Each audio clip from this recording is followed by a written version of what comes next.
వ్యవసాయంలో పంటల పెరుగుదల, ఉత్పత్తులు బాగుండాలంటే ముందుగా నేల తల్లి ఆరోగ్యాన్ని కాపాడుకోవాలి. పంటల సాగుకు పునాది సారవంతమైన నేల. అధిక దిగుబడి సాధించే దృష్టితో విచక్షణారహితంగా రసాయనిక ఎరువులను వాడటం వల్ల నేల సారం తగ్గడమే కాకుండా రాను రాను నేలలు చౌడుబారుతున్నాయి. ఇలాంటి నేలలు సాగుకు సమస్యగా మారతాయి.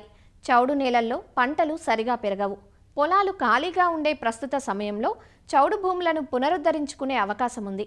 చౌడు నేలలను మళ్లీ వ్యవసాయ భూములుగా సాగు యోగ్యంగా సరిదిద్దుకోవాలంటే కొన్ని యాజమాన్య చర్యలు చేపట్టాలి. చౌడు నేలల బాగుచేతకు చేపట్టాల్సిన చర్యల గురించి తెలియజేస్తున్నారు ఆచార్య ఎన్జీ రంగా వ్యవసాయ విశ్వవిద్యాలయం, ఆమదాల వలస కృషి విజ్ఞాన కేంద్రం సేద్య విభాగం శాస్త్రవేత్త డాక్టర్ కిరణ్ కుమార్. ఎప్పుడైతే ఈ 1960 తర్వాత ఈ మనకి గ్రీన్ రెవల్యూషన్ వచ్చిందో, అంటే ఈ హరిత విప్లవం అనేది వచ్చిందో, దాంట్లో మనకి ఈ నూతన వంగడాలు అనేవి మనకు రావడం, అవి అధికంగా రసాయనిక ఎరువులకి రెస్పాన్స్ చూపించడం వలన రైతు సోదరులందరూ కూడా మోతాదుకు మించి ఎరువులు, అలాగే మోతాదుకు మించి నీళ్ళు అనేవి రెగ్యులర్గా పెట్టడం వల్ల ఏమైందనంటే రాను రాను కూడా ఈ పొలంలో లవణాల తాలూకా సాంద్రత అనేది పెరిగిపోవటం వలన మనం వేసినటువంటి ఈ పంటలు అనేవి మొలక శాతం దెబ్బతినడమే కాకుండా వాటితో పాటు ఆ పెరుగుదల కూడా మందగించి ఈ ఈల్డ్స్ అనేవి, అంటే దిగుబడులు అనేవి గణనీయంగా తగ్గిపోవడం కూడా జరుగుతూ ఉందన్నమాట. పొలంలో వేసినటువంటి పంట అనేది సరిగా మొలకెత్తగా, దాంతోపాటుగా వాటి తాలూకు పెరుగుదల కూడా మందగించినప్పుడు ఆ నేలలన్నింటినీ కూడా సమస్యాత్మక నేలలు అని చెప్పవచ్చు. అయితే సమస్యాత్మక నేలల్లో ప్రధానంగా మనం గమనించినట్టయితే ఈ చౌడు నేలలు అనేవి ఎక్కువగా అవుతుంటాయి. ఆ చౌడు నేలల్లో కూడా ఇంకా మనం విభజించి చూసినట్టయితే అందులో పాల చౌడు నేలని, అలాగే కారి చౌడు నేలలు అని చెప్పి రెండు ప్రధానంగా ఉంటాయి.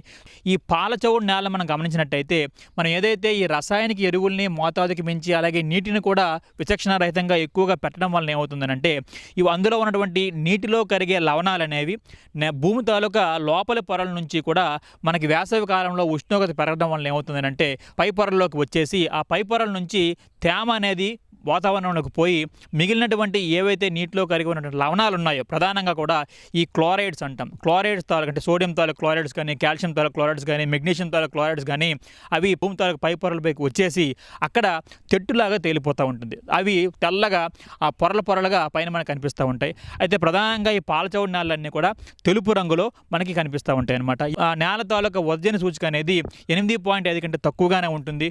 అయినప్పటికీ దాంట్లో ఈ నీటిలో కరిగే లవణాల శాతం చాలా ఎక్కువగా ఉండటం వలన అందులో అవసరానికి ఉన్నటువంటి పోషకాలు ఉన్నప్పటికీ, నీరు తగినంతగా ఉన్నప్పటికీ కూడా ఆ మొక్కల తాలూకు వేళ్ళు అనేవి వాటి తీసుకోలేక క్రమేణా వాటి తాలూకు పెరుగుదల అనేది తగ్గిపోతూ ఉంటుందన్నమాట. అందుకు ఇటువంటి నేలల్ని మనం పునరుద్ధరించాలి అంటే నేలంతటినీ కూడా చిన్న చిన్న కయ్యలుగా చేసుకొని, అంటే చిన్న చిన్న మడులుగా చేసి దానికి ఈ మంచి నీటిని, అంటే లవణాల తాలూకు సాంద్రత చాలా తక్కువగా ఉన్న నీటిని కానీ లేదా వర్షపు నీటిని కానీ పెట్టి నేలలో కొద్ది రోజుల పాటు ఉంచి ఆ ఉంచినటువంటి ఆ నీటిలో ఏమవుతుందంటే ఆ లవణాలన్నీ కరిగిపోవడం వలన మొక్క తాలూకు వేరు వ్యవస్థ భాగం నుంచి కిందకి అవి ఎంకడం జరుగుతుంది. లేని పక్షంలో మనం నీరు నిలగట్టిన ఆ మడుల నుంచి కొద్దిగా దమ్ము చేసిన తర్వాత వచ్చినటువంటి నీటిని కాలువల ద్వారా బయటికి వదిలేయడం వలన కూడా చాలా వరకు పాల చౌడు తాలూకు సమస్య అనేది తగ్గిపోతూ ఉంటుంది. దీంతో పాటుగానే ఈ చౌడుని తట్టుకున్నటువంటి ఈ వరి రకాలు ఉన్నాయి మనకి. అందులో MCM 100 కానీ, అలాగే MCM 125 కానీ, MCM 103 కానీ రకాలు ఎంచుకున్నట్టయితే ఆ చౌడు నేలలో కూడా, పాల చౌడు నేలలో కూడా అవి చక్కగానే దిగుబడులు ఇస్తూ ఉంటాయి. అలాగే మనకి కారు చౌడు నేల మనం గమనించినట్టయితే ఈ కారు చౌడు నేలల్లో మార్పిడి చెందే సోడియం అయాన్ అనేది చాలా ఎక్కువ మోతాదులో ఉండటం వలన మట్టి తాలూకు రేణువులు ఉన్నాయో ఆ మట్టి తాలూకు రేణువులకి అది నీటిని నిలుచుకునే శక్తిని కూడా తగ్గించేస్తూ ఉంటుంది. దానివల్ల ఏమవుతుందనంటే ఆ భూమి తాలూకు ఉపరితలం మీద నలుపు రంగులోని ఈ లేయర్స్ అనేవి ఏర్పడడం కూడా జరుగుతుంది. అలాగే ఈ కారు చౌడు నేలలు ఏర్పడేటప్పుడు పెట్టినటువంటి నీళ్లు లోపలికి ఎంకకుండా ఆ పైనే ఉండిపోవడం కూడా జరుగుతూ ఉంటుంది.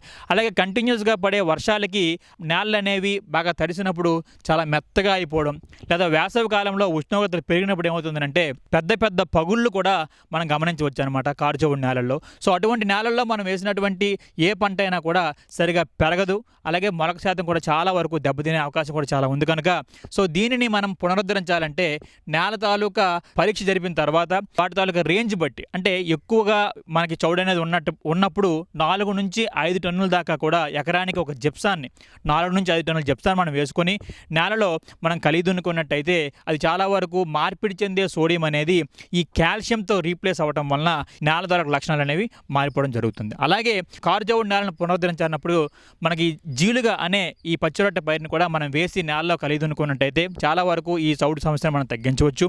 సో అలాగే ఈ కారుచౌడు నేలలతో పాటుగా మనకి ఆమ్ల నేలలు కూడా ఏర్పడే అవకాశం ఉంటుంది. ఈ ఆమ్ల నేలలు ఎక్కడైతే ఎత్తైన ప్రాంతాలు ఉంటాయో, అలాగే ఎక్కువగా వర్షపాతం పడే ప్రాంతాలు ఉంటాయో అటువంటి నేలలు అనేవి ఈ ఆమ్ల నేలలు అవడానికి అవకాశం అనేది ఉంటుంది. దాంట్లో ప్రధానంగా కూడా కాల్షియం, మెగ్నీషియం అనే ఈ క్షార అయాన్లు అనేవి లేకపోవడం వలన మనకి ఈ ఆమ్ల నేలలు రెడీ అవుతుంటాయి. మనం వాటిని కూడా మనం పునరుద్ధరించాలి అని అంటే వాటికి ఈ సున్నం అనే దాన్ని నేలకు వేసి మనం కలిదున్నుకున్నట్టయితే నేలలు అనేవి ఆమ్ల స్వభావం నుంచి కొద్దిగా తటస్థ స్వభావంకి రావడం వలన మనకు చాలా వరకు కూడా ఈ ఆమ్ల నేలలు అనేవి పునరుద్ధరణకు కూడా ఉపయోగపడతాయి అనమాట. ఈ విధంగా ఎప్పుడైనా మనకి నేలల్లో ఈ ఆమ్ల నేలలు కానీ, క్షార నేలలు కానీ, అలాగే ఈ చౌడు నేలలు కనుక ఉన్నప్పుడు మనకి పెరుగుదలను చాలా వరకు మందగించేస్తుంది. కాబట్టి తగిన సూచించిన విధంగా అంటే ఏదైతే సిఫారసు చేస్తామో ఎరువుల మోతాదుని అంతకు తగ్గట్టుగానే వాడుకోవడం, అలాగే నీటి యాజమాన్యాన్ని కరెక్ట్గా చేయడం, అలాగే విత్తన మోతాదుని పెంచడం, ఇటువంటి ఈ సిఫారసు చేసిన పద్ధతులన్నింటినీ కూడా పాటించి ఈ ఏవైతే సమస్యాత్మకంగా ఉన్నాయో నేలలు అనేవి వాటిని మనం చక్కగా పునరుద్ధరించి వాటిలో కూడా మనం ఆశించినటువంటి దిగుబడులను సాధించవచ్చు. కాబట్టి రైతు సోదరులందరూ కూడా ఈ ప్రస్తుత తరుణం అనేది చాలా మంచి తరుణం. ఈ మట్టి నమూనాలు సేకరించి మట్టి పరీక్షలు చేయించుకోవడం చాలా చాలా ఇంపార్టెంట్. కాబట్టి మన పొలంలో ఉన్నటువంటి నేలలను ఎటువంటి సమస్యాత్మక నేలలు ఉన్నాయని మనం ముందుగానే నిర్ధారించుకున్నట్టయితే మనకి చాలా మంచి దిగుబడులను రావడానికి ఆస్కారం అనేది ఉంటుంది.